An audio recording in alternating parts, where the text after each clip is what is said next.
We made it to New Orleans. We're at the hotel. I just got everything unloaded.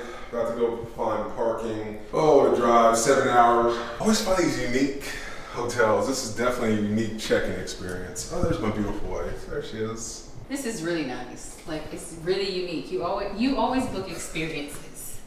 And I think that, which I love. 1 year was hilarious. You should definitely insert the clip right here that shows the yellow room. The St. Louis. Yes. That was for our 8th anniversary? Yes. So we went to St. Louis for our 8th anniversary. I booked this artsy hotel. I didn't know. It just had really good reviews. And the guy was like, yeah, you're in the yellow room. I'm like, oh, okay. Everything was yellow. Everything. Walls, covers, ceiling, all the pipes, everything was yellow. When I mean everything. It was very bright. It was very bright, but it was nice. It was a decent hotel. This hotel is interesting because there's no one at the desk. Yes, it's the virtual assistant. It's like a virtual assistant. So you check in the virtual assistant, and then you get the key, which is not a key. They just give you a number. Which is on your phone. Which is on your phone, and then that's how you get into the door. Very interesting experience. I'm gonna probably vlog that when we get back down because I forgot the camera. You know, the YouTuber forgot the camera when we come in here. All the other rooms or hotels I was looking at were like 180 square feet, which is probably as big as the bedroom that we have, or it's like 220 square feet. And I stumbled across this one, and I was like, okay, I can get down with it. So I think it's like I'm assuming it's an old building that converted into apartments. Or old apartment building that they then rent out each room. So definitely a really cool experience. 10 times bigger than, because I think this is like 700 square feet, and all the other hotel rooms I was looking at were like 160. But we made it. We're gonna park the truck and then find something to eat, and I'll catch up back with you later.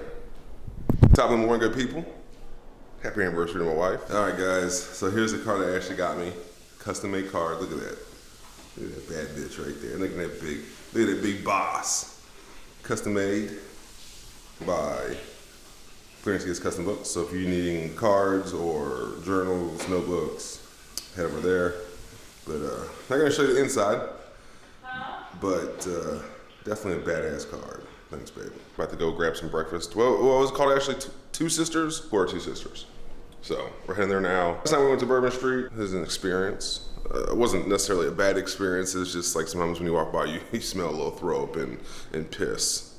But overall, the street was good compared to what it normally is. Yeah, I actually said it was actually a lot cleaner than what it normally is. So that's a good thing. It was cool. Walk around there, had a drink or two, and then moseyed back to the hotel and went to bed and got up early. But anyway, guys, catch you guys there when we get quarter two sisters, wherever actually. Quarter two sisters. Yeah, what she said.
We are back in the Sazerac house. Great experience. Lady did a phenomenal job basically explaining, what was it? It was basically the Sazerac cocktail, how it came, and the history of that and the history of coffee houses in New Orleans. It was just a great experience. Like, she did a great job. She's an ex-teacher. So she retired from, what was it, New York? New York. Down here. High school. She's down here. She did a phenomenal job. Most people do the free one because, I mean, again, it's free. However, when you do the specialized ones when you learn so much culture. Like, of course you can walk around reading yourself, but you're literally in a hidden little nook within the place, and there's a bar in there, and you're being taught, and you are learning hands-on. And so I think that experience, like, I learned about bitters. I've never even heard of bitters. And so it was very unique and very nice. And I probably feel halfway tipsy from all the drinking.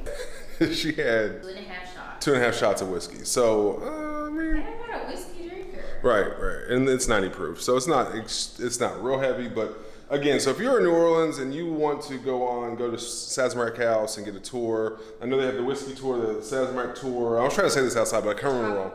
And the tropical. So the tropical is more like Malibu type of stuff. Well, it's not just Malibu type of stuff, it's mixed drinks. It's mixed drinks. Fruity drinks. Thank you. Thanks, Ashley. Mixed fruity drinks. So Sazerac is what we did because we were torn between the whiskey and the basically the tropical. Of course, Ashley would probably enjoy the tropical. I'd probably enjoy the whiskey more. So I think Ashley did a great job of basically picking in between, but it was whiskey. It was a rye. So it was really good. She did a phenomenal job. One thing that Mike and I were talking about earlier is we're 10 years married, but we're 10 years married and we actually still like each other. And I think that goes a long way. I know a lot of couples who are still married, love each other, but they don't technically like each other. Yeah, so when I was growing up, I remember talking to a buddy. He's like, you can love your girlfriend at the time, but you're not in love with your girlfriend at the time. And there's really a difference of loving someone. You can love someone, you care for them, you make sure that they're taken care of, but you're not actually in love with that person. And you don't want to hurt them. You don't want to hurt them on purpose, but it's just there's a difference between those two. And then I wanted to go tell my girlfriend that. She's like, what are you talking about? You're in love with me. I'm like, I'm really not. I love you. I wish you well, but I'm not in love with you. And now when he told me that, I was like, that makes complete sense. And now it's, making full circle. But at the time, it was true. I loved her. I wasn't in love with her. There's really a difference. But also, I think that relationship, I think we're just good friends and not necessarily a good couple. Yeah, we're good friends with I don't even talk. Me and Ashley, like, we enjoy each other's company. We enjoy him more than me. This man is obsessed with me. It's so funny how you can't say that you're not obsessed with me. Obsessed is such a strong word. Oh, he is definitely obsessed with me. Like, I can be in here doing something and he's all in my face. But I can randomly be like, I'm gonna go to Strong. And mind you, he may not want to go to Strong, but the thought of me even spending the night is like, you spending the night? You gonna be away from me? Yeah, it's not that I'm thinking she's cheating. It's just like, you're not going to be in the same bed. Like, what? You can come on home or I got to go. Yes. So but I mean, like I said, 10 years definitely. I had our ups and downs. I think more ups than downs. I don't want to print this like perfect picture for everybody thinking like, it's just been, the greatest time. Every day we just wake up and we're in. Obviously, you're going to be frustrated with this person for some days and it might be weeks. But I think that was more like year 3 and 4, more frustrations. And after that, it's like, because when you get over the honeymoon phase, it's like, oh, shit got real. And then it's like, okay, what do we need to get this relationship kind of like back on hand? And she really don't want me leaving my clothes on the floor. Right, yes. I should probably let the toilet seat down. Yeah, things like that. Is she really about to bitch because I put the box on the wrong end of the cabinet? Or is she about to bitch because I took all the dishes out the dishwasher and left the dishes on the countertop? That, those are the real issues. Yeah. It's not like it's not even an issue. It's more just like getting accustomed to living with someone else. Every week somebody's taking all the dishes out the dishwasher and they don't put the dishes away. Yeah. So, and like I said, it's not necessarily bad times, things that you do that annoy the other person. The other person's like, okay, I'm over it because this has been going on for 3 months. Like, dude, you come home and like, why are your clothes every day? Shoes, socks, pants, shirt, underwear, all the way going to the bathroom or bedroom every day. Like, this is ridiculous. So it's just things like that when you live with someone for a while, you see what some of their mannerisms are. For sure. But I think overall it's been, so far, a great 10 years, no regrets. Even to this day, best week of my life was our wedding because I had a blast down in Destin. And I wanted to go back there this year. It's just Destin was, like the houses in Destin were literally $4,000 a night for the house that we had when before. So like put in perspective, when we got married, the house was $400 a night there. Now it's $4,000 a night because basically we're gonna like have a vow renewal reception. And so you're talking like at least 2 nights. You're talking about 10 grand just for one house for a vow renewal plus food, other place down, you know, other expenses. So you're talking about like basically having another wedding. And if you don't know, weddings are expensive. And we paid for ours. I really didn't want to pay for another one. So. Not just you. Yeah, she didn't want to pay for another one either. Let me be very clear here. Yeah. Ashley did not want to spend them coins either. I mean, I do. Do you still do? Mm-hmm. That's how I renew. Okay. It works for me. Anyway, guys, on that note, we're going to head out, get her some clothes, and then go to Saints game. So I'll probably clip in some video or pictures. Catch up with you later.